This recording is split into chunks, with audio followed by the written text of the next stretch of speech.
নমস্কার বন্ধুরা, আজকের মোটিভেশনাল ব্লগে আমরা আলোচনা করব কোথাও অপমানিত বা অসম্মানিত হচ্ছেন, বুঝতে পারলে কি করবেন।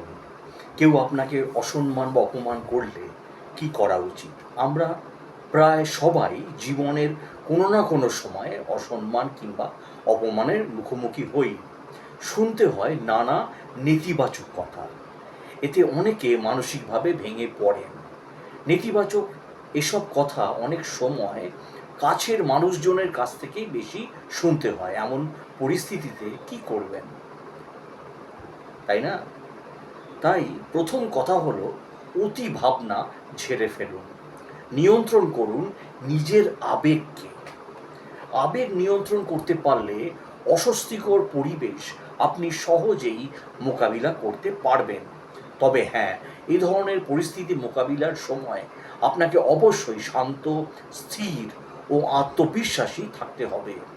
অপমানজনক কথা মোকাবিলা করার কিছু উপায় চলুন জেনে নেওয়া যাক। কেউ হয়তো আপনার প্রতি নেতিবাচক মন্তব্য করছেন, আপনি রেগে যাবেন না। আবার আপনি যে তার কথার আঘাত পেয়েছেন কিংবা হতাশ হয়েছেন, সেটাও তাকে বুঝতে দেবেন না। তাহলে ব্যাপারটা তার জন্য আরও মজার হয়ে উঠবে, আরও বেশি নেতিবাচক মন্তব্য ছুটতে থাকবে। তাই আপনাকে শান্ত এবং সংযত থাকতে হবে। প্রতিক্রিয়া জানানোর আগে কিছু সময় নিন, বুক ভরে নিঃশ্বাস নিন বা শ্বাস নিন। এমনটা করলে অস্বস্তিকর পরিবেশ তৈরি হবে না। কেউ আপনার প্রতি নেতিবাচক মন্তব্য ছুড়ে দিলে পাল্টা প্রতিক্রিয়া দেখাবেন না, বরং মন্তব্যকারীকে তার কথার পুনরাবৃত্তি করতে বলুন। এমনটা করলে মন্তব্যকারী কিছুটা চিন্তায় পড়বে বা ভড়কে যাবে এবং নিজের ভেতরে এক ধরনের অস্বস্তি বোধ করবেন। এতে তার বলা কথাটা পুনর্বিবেচনা করতে তিনি বাধ্য হবেন। সেই সঙ্গে অসম্মানজনক আচরণ করা থেকে বিরত থাকবেন। মনে রাখবেন, কোনো ব্যক্তি আপনাকে অপমান করছেন মানে তার নিরাপত্তাহীনতার প্রকাশ করছেন। মনে রাখবেন, লোকে যা বলবে আপনি তা নন। তাই নিজের উপর বিশ্বাস রাখুন, মনোযোগ দিন নিজের শক্তির উপর। মিশুন সেসব লোকের বা মানুষের সাথে যারা আপনাকে সমর্থন করেন এবং যথাযথ মূল্যায়ন করেন। অন্যের কটূক্তি হাওয়ায় মিলিয়ে যেতে পারে, আপনার মানসিকতা যদি হয় শক্ত। অপমানজনক কোনো কথার জবাব যদি দিতেই চান, তবে মাথা ঠান্ডা রাখুন, মোটেও রেগে যাবেন না।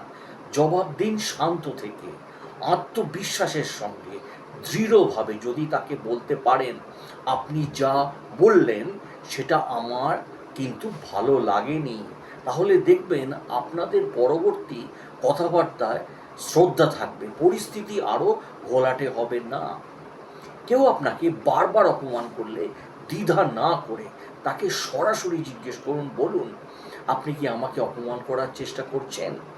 এতে দেখবেন অপরপক্ষ তার বলা কথা নিয়ে ভাবতে বাধ্য হবে কিংবা নিজের বলা কথা ফিরিয়ে নেবে। পাশাপাশি আপনাদের কথোপকথনের নিয়ন্ত্রণ চলে আসবে আপনার হাতে। আপনাকে অপমান করা মানুষটির সঙ্গে আপনার সম্পর্ক কেমন সেটা ভাবুন, চিন্তা করুন সেই সম্পর্ক আপনার কাছে কতটা গুরুত্বপূর্ণ। অনেক সময় এমন হয়, অনাকাঙ্ক্ষিতভাবে কিংবা এক অধারার অপ্রীতিকর কোনো ঘটনা ঘটে যেতেই পারে, কিন্তু সেটা যদি নিয়মিতই ঘটে, তাহলে তার সঙ্গে দূরত্ব বজায় রাখা কিংবা যোগাযোগ কমিয়ে দেওয়াটাই উত্তম সিদ্ধান্ত হবে। নিজে ভালো থাকার ব্যাপারটা প্রথমে খেয়াল রাখতে হবে। এর জন্যে তাদের সঙ্গে মিশুন যারা আপনার সঙ্গে সম্মানজনক আচরণ করেন। কোনো ব্যক্তি যদি বারবার অপমান করতে থাকে, তাহলে তাকে সাফ বলে দিতে পারেন যে আপনার আচরণ বা আপনার আচার আচরণ আমার ভালো লাগছে না, যেটি পূর্বে বললাম। কিংবা বলতে পারেন, শুনুন ভাই, আপনার এই ধরনের কথাবার্তা আমার ভালো লাগছে না। ওই ব্যক্তিকে জানাতে পারেন যে আপনি সম্মানজনক আচরণ আশা করেন। আর এসব বলুন আত্মবিশ্বাসের সঙ্গে, কারণ কনফিডেন্সটাই কিন্তু মেন। অসম্মান সত্যি যন্ত্রণাদায়ক, এটা মানুষকে ছোট মনে করায়, রাগিয়ে তোলে কিংবা সঙ্গে সঙ্গে প্রতিশোধ নিতে প্রলুব্ধ করে। কিন্তু এসব ক্ষেত্রে ভিন্ন প্রতিক্রিয়া দেখানো যেতে পারে। হঠাৎ রেগে না গিয়ে বা কিছু বলে না ফেলে বরং সচেতনভাবে আত্মসম্মান বজায় রেখে দীর্ঘমেয়াদী চিন্তায় পরিস্থিতি সামলানো সম্ভব। তারা জানে মর্যাদা মানে নীরব সহ্য করা নয়, বরং নিজের নিয়ন্ত্রণে থাকা। তাহলে কেউ অসম্মান করলে আমাদের ভেতরটা জ্বলে ওঠে, রাগ, লজ্জা, আত্মরক্ষার তাগিদ সব একসঙ্গে। কিন্তু প্রথম প্রতিক্রিয়া কখনো সেরা প্রতিক্রিয়া নয়, তাই চর্চা করা যেতে পারে আবেগ নিয়ন্ত্রণের শিল্প। সঙ্গে সঙ্গে কিছু বলে ফেলা উচিত নয়, বরং এক মুহূর্ত থেমে শ্বাস নিয়ে নিজের অনুভূতিগুলো বোঝা, তারপর ভাবতে শুরু করা এই ঘটনাটি আদৌ কোনো প্রতিক্রিয়া দাবি করে কিনা। এই বিরতি নিয়ন্ত্রণ ফিরিয়ে আনতে সহায়তা করে, যা অসম্মান কেড়ে নিতে চায়। আমার প্রতিক্রিয়া আমার হাতে, অন্য কারণ নয়। তাই অন্যের দৃষ্টিভঙ্গি থেকে ভাবতে হবে। তাই নিজেদের জিজ্ঞাসা করা যেতে পারে, এটা কি ইচ্ছাকৃত অপমান, নাকি কেবল চাপ, ভুল বোঝাবুঝি বা অজ্ঞতার ফল? ব্যক্তি কি বুঝতেই পারছে না সে কেমনভাবে কথা বলছে? উদ্দেশ্য বুঝে নিলে অপ্রয়োজনীয় বিরোধ এড়ানো যায়। যদি কেউ কেউ যদি কেবল ক্লান্তি বা দুশ্চিন্তার কারণে কঠিনভাবে কথা বলে, সেটি সহানুভূতির দাবি রাখে। কিন্তু কেউ যদি ইচ্ছা করেই ছোট করার চেষ্টা করে, তখন তারা বুঝে নেয় এটা ওই ব্যক্তির চরিত্রের প্রতিফলন, নিজের মূল্যের নয়। এসব অপমান আমার জন্য প্রযোজ্য নয়।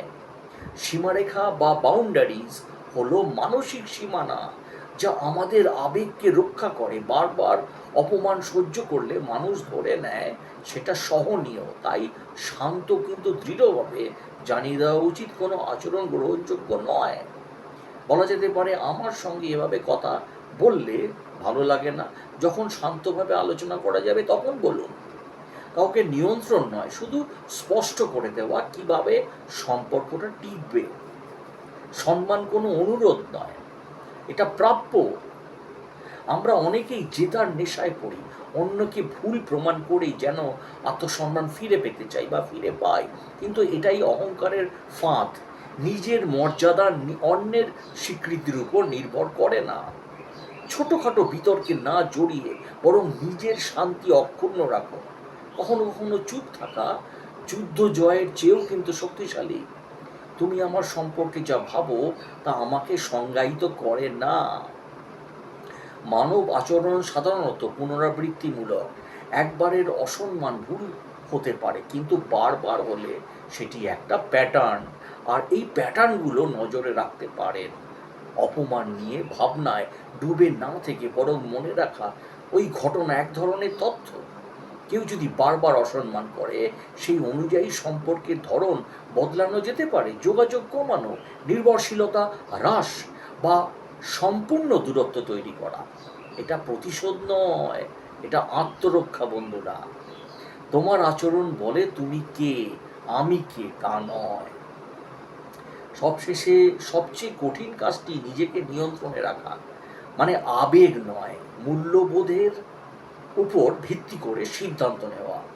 কেউ হয়তো আপনার রাগ দেখার অপেক্ষায়, অথচ আপনি শান্তভাবে উত্তর দিলেন। কখনো আবার কিছু না বলাটাই সেরা উত্তর। মর্যাদা ধরে রাখা মানে নিজের প্রতি শ্রদ্ধা রাখা। কথাগুলো ভুলে যায়, কিন্তু মানুষ মনে রাখে আপনি কেমনভাবে নিজেকে ধারণ করেছিলেন।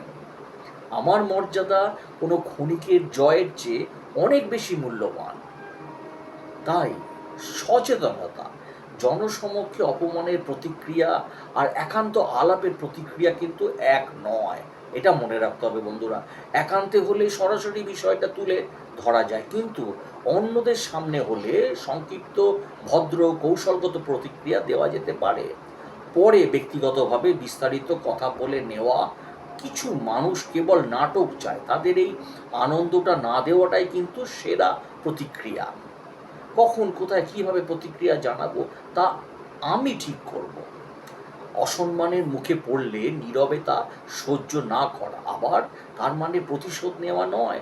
সব ক্ষেত্রে কিছু নীতিকে প্রয়োগ করা যেতে পারে। প্রক্রিয়ার আগে বিরতি নেওয়া, আবেগ নিয়ন্ত্রণ করে তারপর পদক্ষেপ নেওয়া, উদ্দেশ্যটা বোঝা, ভুল না ইচ্ছাকৃত তা যাচাই করা, যেটা বললাম, সীমারেখা স্পষ্ট করা, জানিয়ে দেওয়া কি গ্রহণযোগ্য নয়, অহংকারের ফাঁদ এড়ানো, অন্যের মতামতকে নিয়ে যুদ্ধক্ষেত্রে না বানানো, সময় বা স্থানটাকে বোঝা, সঠিক মুহূর্তে প্রতিক্রিয়া জানানো, ঘটনাকে সত্য হিসাবে নেওয়া, ভবিষ্যতের জন্য প্যাটার্ন নিশ্চিত করা, মর্যাদা অক্ষুণ্ণ রাখা, আত্মনিয়ন্ত্রণেরই সেরা প্রতিক্রিয়া বানানো।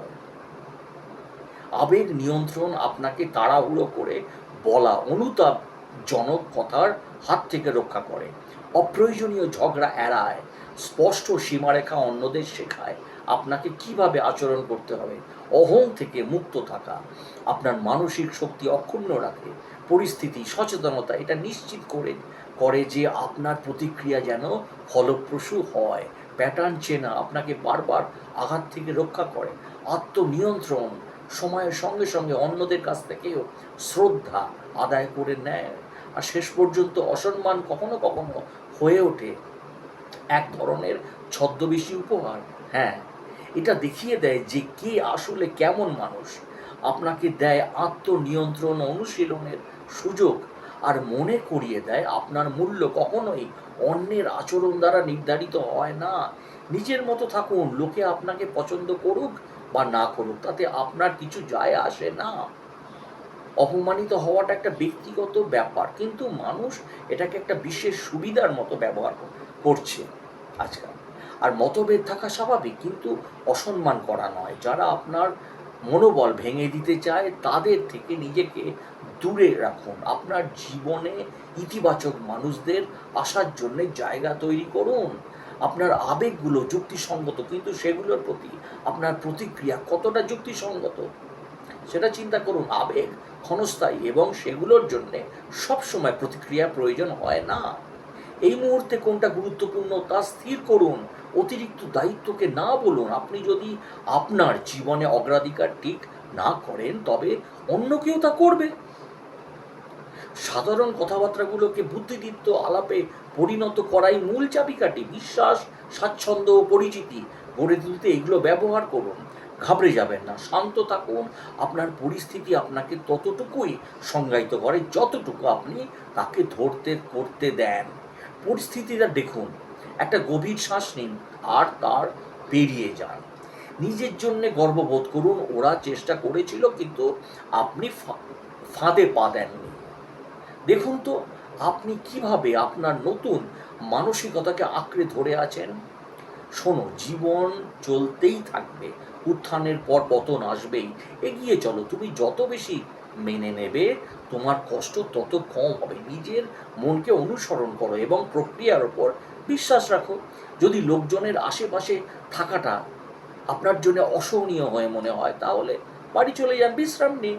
সত্যি বলতে কিছুই না, যদি কষ্ট পেয়েও থাকেন তবে তা নিজের ভেতরে রাখুন, এখনই তা প্রকাশ করবেন না। ওই ব্যক্তি যেভাবে চায় সেইভাবে প্রতিক্রিয়া দেখিয়ে তাকে সন্তুষ্টি পেতে দেবেন না। শুধু শান্ত থাকুন এবং এগিয়ে যান। যে যত চিৎকার করবে তার তত বোকা অনুভব করা উচিত, যদি তার মধ্যে সামান্যতম আত্মসচেতনতা থাকে। ঘটনার পরে যদি কষ্ট পেয়ে থাকেন তবে প্রয়োজনে কাছের কারোর সাথে এই বিষয়ে কথা বলুন, শেয়ার করুন, কিন্তু সেই মুহূর্তে শান্ত থাকুন এবং ব্যাপারটাকে পাত্তা দেবেন না। আজকাল দুনিয়াটা গর্ব নিয়ে খুব চিন্তিত, আর মানুষ ভাবে প্রতিশোধ না নিলে লোকে তাদের কিভাবে দেখবে। এতে মনে হয় যেন কিছু একটা করতেই হবে। অনেক সময় এমনভাবেই জনসমক্ষে মাতাল অবস্থায় গালিগালাজ করাটা হত্যাকাণ্ডে পরিণত হয়। আমরা যেটা এখন টিভিতে বা মিডিয়াতে দেখছি, অহংকার আর গর্ব বাধা হয়ে দাঁড়ায় যতক্ষণ না কেউ সীমা ছাড়িয়ে যায়। নীরবতাও নানাভাবে অনেক কিছু বলে দেয়। আপনি অবিলম্বে এই ধরনের লোকেদের থেকে নিজেকে মুক্ত রাখুন। আপনি তাদেরকে আপনার বন্ধু মহলের অংশ হিসাবে গণ্য করা বন্ধ করে দিন, কারণ তারা তা নয়। ব্যাপারটা এমন নয় যে আপনি নিজের বক্তব্য প্রমাণ করতে গিয়ে অন্যদের কাছে নিজের বিশ্বাসযোগ্যতা নষ্ট করলে তারা আপনাকে তুচ্ছ মনে করে। ব্যাপারটা হলো, তোমার মধ্যে এমন কিছু একটা আছে যা তাদের মনে প্রচণ্ড ঈর্ষা জাগিয়ে তুলেছে। তারা তোমার মতো অত ট্যালেন্টেড নয়। তুমি যেটা করতে পারছো তারা সেটা করে উঠতে পারছে না, তাই তারা ঈর্ষান্বিত তোমার বিষয়ে। তারা তোমাকে মূল্য দেয় এবং তুমি তাদের কাছে যা উপস্থাপনা করো তাকে ঘৃণা করে, কারণ সেটা এমন কিছু যা তারা নিজেরা কখনোই হতে পারবে না। সুতরাং আপনার কাছ থেকে শেখার চেষ্টা করা এবং আপনার যে দিকগুলো তাদের কাছে কাঙ্ক্ষিত সেগুলোকে কদর করার পরিবর্তে তাদের প্রথম প্রবণতা হলো এমন পরিস্থিতি তৈরি করা, সেটি মন গড়া হোক বা বাস্তব, যেখানে আপনি তাদের চরম অপমানের সেই নিষ্ঠুর খেলায় রাজসভায় ভাঁড়ের ভূমিকা পালন করবেন। আপনি এই সমস্যাটি কিভাবে সমাধান করবেন তাহলে? যে ব্যক্তি জনসমক্ষে আপনাকে হেয় করার চেষ্টা করে আসছে তাকে আপনি জানিয়ে দিন, যেটি বলেছি আগে, যে এই ধরনের সমস্ত প্রচেষ্টা এখন অতীত, এসব আপনার দেখা হয়ে গেছে। যদিও আপনি কিছুটা হলেও তাদের অজ্ঞতাকে উপেক্ষা করতে রাজি ছিলেন, এখন থেকে বোকার ভূমিকাটা অন্য কেউ পালন করবে। তুমি কারো বোকা নও, তুমি নিজেকে তাদের বোকা হিসাবে গড়ে তোলার কোনো ইচ্ছাও রাখো না। আর যদি তারা তাদের সেই জঘন্য খেলায় তোমাকে বোকা বানানোর চেষ্টা চালিয়ে যায়, তবে তুমি সবার সামনে তাদের উচিত শিক্ষা দেবে, এবং এমনভাবে যাতে তোমার আশেপাশের সবাই তথ্যহীনভাবে জানতে পারে যে আসল নির্বোধটা কে। এই শেষ বিষয়টি খুব স্পষ্ট করে দিন। তারপর এই ব্যক্তিকে জানিয়ে দিন যে যেহেতু আপনি জনসমক্ষে তার সাথে সামাজিক সম্পর্ক বজায় রাখতে চান, তাই তিনি যেন সেই সৌজন্য বন্ধুত্ব হিসাবে গণ্য না করেন, কারণ এটা বন্ধুত্ব নয়। যদি তারা নিজেদের মর্যাদাকে মূল্য দেয়, তবে তোমাকে তাদের ব্যক্তিগত পিনিয়াটাকে হিসাবে গণ্য করা তাদের বন্ধ করা উচিত, কারণ এখন থেকে যদি কোনো ঝামেলা হয় তবে সেটা আপনার সাথে হবে, আপনার সাথে তাদের নয়। এই অপমান সহ্য করা যায় না। মনে হয় ওদের মুখে মনে হয় একটা ঘুষি বা চড় মেরে দিই, তাই না? তা চলুন বিষয়টা একটা দৃষ্টিকোণ থেকে আমরা দেখছি। তারা আপনাকে জনসমক্ষে অপমান করে কারণ আপনাকে নিয়ে ঠাট্টা তামাশা করতে তারা আনন্দ পায়। কারণ দুটি কারণ হতে পারে, হয় আপনি মানুষের সামনে বোকামি করেন, অথবা কেউ কোনো বিষয়ে বিশেষ কারণে আপনার প্রতি ঈর্ষান্বিত এবং আপনাকে অপমান করে। সে আপনার আত্মাকে তৃপ্ত, মানে সে তার আত্মাকে তৃপ্ত করে আপনাকে অপমান করে। আপনি আপনার অপমানের পাল্টা জবাব দেন না, আপনি হয় বিষয়টাকে হেসে উড়িয়ে দেন, অথবা ভেতরে ভেতরে চেপে রাখেন কষ্টটা। আপনাকে অপমান করার জন্যে আপনি কখনো তাদের কিছু বলেননি। আপনাকে নিজের সুস্পষ্ট মানদণ্ড নির্ধারণ করতে হবে। যদি আপনার কোনো কিছু পছন্দ না হয় তবে সেটিকে না বলতে শিখুন। পরের বার যখন তারা আপনাকে অপমান করবে, সোজা হয়ে দাঁড়ান এবং একটি ব্যঙ্গাত্মক জবাব দিন। আর যদি তা না পারেন, তবে অন্তত খুব স্পষ্টভাবে তাদেরকে বলুন যে এই আচরণটি আপনার পছন্দ নয়। নিজের জন্য লড়াই করুন, নিজের মানদণ্ড নির্ধারণ করুন। সেই ব্যক্তির উদ্দেশ্যে আপনাকে অপমান করা হয়, তবে নিজে ধরা পড়ে তাকে জিততে দেবেন না। কখনোই কোনো কিছু নিয়ে তর্ক, সংশোধন গ্রহণ বা অস্বীকার করার চেষ্টা করবেন না। শুধু নিরপেক্ষ থাকুন, অথবা সম্ভব হলে হাসি খুশি বা নম্র থাকুন। যদি আপনি রেগে গিয়ে তর্ক করার চেষ্টা করেন, তবে তা আপনার বিরুদ্ধে নেওয়া কৌশলগুলোকে বৈধতা দেবে। যত তাড়াতাড়ি সম্ভব সবার মনোযোগের কেন্দ্রবিন্দু থেকে সরে যান। যদি অন্যদের থেকে কোনো ব্যাখ্যা দেওয়ার প্রয়োজন হয়, তবে সেটা অন্য কোনো দিনের জন্য তোলা থাক, কিংবা তাদের সাথে কখনো দেখা না হলেও কিছু যায় আসে না। নিজেকে শেখান যে পৃথিবীতে অপমানিত হওয়ার মতো কিছু নেই, যদি না আপনি আইন বা প্রচলিত নৈতিকতার বিরুদ্ধে কোনো অন্যায় করে থাকেন। যদি করে থাকেন, তবে সেই অপমান আপনারই প্রাপ্য। অন্য কথায়, প্রতিযোগিতায় হেরে যাওয়া, নগ্ন অবস্থায় ধরা পড়া, দরিদ্র বা প্রতিবন্ধী হওয়া, কিংবা আপনার ব্যক্তিগত জীবনের যে কোনো বিষয় ইত্যাদি নিয়ে লজ্জিত হওয়ার কিছু নেই। আমরা সবাই মানুষ, ভুল করা বা অদ্ভুত পরিস্থিতিতে পড়া মানবের প্রকৃতি। কেউ নিখুঁত নয়। মনে রাখবেন, আমরা চিরকাল বেঁচে থাকি না। একদিন আমরা সবাই মরে যাব। এই তুলনামূলক সংক্ষিপ্ত জীবনে আসুন আমরা আমাদের চারপাশে সকলের প্রতি সুবিচার করি। যখন কেউ নিজের ভুল স্বীকার করে তখন ক্ষমা করতেও ভুলে যেতে শিখুন। আপনি যেমন তেমন হওয়ার গর্বিত বোধ করুন, আত্মসম্মান রাখুন এবং সবচেয়ে গুরুত্বপূর্ণ হলো বিনয়ী নম্র হন। অন্যদের সম্মান করুন, কখনো অহংকারী হবেন না। যদি আপনি এই বিষয়গুলো আগে থেকেই নিজের মধ্যে ভালোভাবে গেঁথে নেন, তবে আপনাকে কখনো অপমানিত হতে হবে না। সৎ জীবনযাপন করুন, তা আপনাকে সর্বদা উন্নত রাখবে। আপনি কখনো অপমানিত হবেন না। খেয়াল রাখবেন, আপনাকে বিব্রত করার জন্য আপনি যেন কাউকে পুরস্কৃত না করেন। যদি কেউ আপনাকে হেয় করার চেষ্টার জন্য উঠে পড়ে লাগে, তাহলে ভবিষ্যতে সেই ব্যক্তির আশেপাশে না থাকার জন্যে সম্ভাব্য সব কিছু করুন। এই ব্যক্তি সম্ভবত একজন জোঁক, জোঁক জানেন তো, রক্ত খায় এবং উৎপীড়ক, ডিস্টারবেন্স তৈরি করে। সম্ভব হলে জোঁকদের সাথে ব্যবসা করবেন না, মিশবেন না। আপনার ছুটির দিনে পার্টিতে জোঁকদের আমন্ত্রণ করার জানানোর কোনো দরকার নেই। জোঁকদের তোষামোদ করার চেষ্টা করবেন না। ইমেল বা টেক্সটের উত্তর দিতে যাবেন না। সেই ব্যক্তিকে আপনার জীবন থেকে সরিয়ে দিন এবং এগিয়ে যান। জোঁকদের অস্তিত্বের কারণ হলো আমরাই তাদের থাকতে দিই। আমরা মাঝে মাঝে মানুষকে আমাদের উপর দিয়ে হেঁটে যেতে দিই। আমরা তাদের অন্যদের সামনে আমাদের সম্পর্কে খারাপ কথা বলতে দিই। আমরা তাদের খারাপ হতে দিই। সাধারণ মানুষেরা টিকে থাকে কারণ অন্যেরা তাদের সহ্য করে। যদি কেউ তাদের খারাপ আচরণ সহ্য না করতো, তাহলে তারা খুব দ্রুতই শিখে যেত যে খারাপ আচরণ করে উন্নতি করা যায় না। তাই খারাপ আচরণকে পুরস্কৃত না করা আমাদের সকলেরই একটি সম্মিলিত দায়িত্ব। আপনার যদি একজন খারাপ অপমানজনক বস থাকে, তবে এমন খারাপ বসের সঙ্গ ত্যাগ করা আপনার নৈতিক দায়িত্ব। আপনার যদি চাকরি ছাড়ার সামর্থ্য থাকে, তবে আপনার বসকে বরখাস্ত করার চেষ্টা করা উচিত এবং যদি তা ব্যর্থ হয়, তবে আপনারই চাকরি ছেড়ে দেওয়া উচিত। যাদের অপমানজনক বস আছে, তারা সবাই যদি মুখ খুলতো, তাহলে সম্ভবত এই পরজীবীটি আর ক্ষমতার পদে থাকতো না। যারা অন্যদের অপমান বা হয়রানি করে, তারাও পরজীবী। আরেকটি উদাহরণ, তারাও পরজীবীর একটা উদাহরণ। আপনি যদি অন্য কাউকে হয়রানি করতে দেখেন, তবে দুর্বল মানুষটির পাশে দাঁড়ানো আপনার কর্তব্য, তাই না? কিন্তু এই ধরনের লোকেরা কেবল তখনই টিকে থাকতে পারে যখন শত শত অন্য মানুষ তাদের মদত দেয়, তাই না? তাই মানুষ শিকারী প্রকৃতির লোকেদের সহ্য করে, কারণ তারা নিজেদের উন্নতি করার জন্যে শয়তানের সাথে একরকম চুক্তি করে। এমনটা করবেন না। খারাপ লোকেদের সহ্য করবেন না।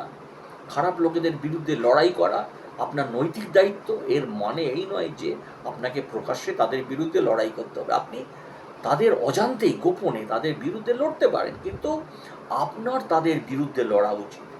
যদি আরও কয়েকজন এই লড়াইয়ে আপনার সাথে যোগ দেয়, তাহলে তো খুবই ভালো। ভিডিওটি ভালো লাগলে আমার চ্যানেলটিকে সাবস্ক্রাইব এবং শেয়ার করে দিন। ভালো থাকবেন, সুস্থ থাকবেন, পজিটিভিটি নিয়ে চলুন এবং নেগেটিভ মাইন্ডেড লোকদের আপনার জীবন থেকে দূর করে দিন। দেখবেন অনেক ভালো আছেন, অনেক সুস্থ আছেন। ভালো থাকবেন।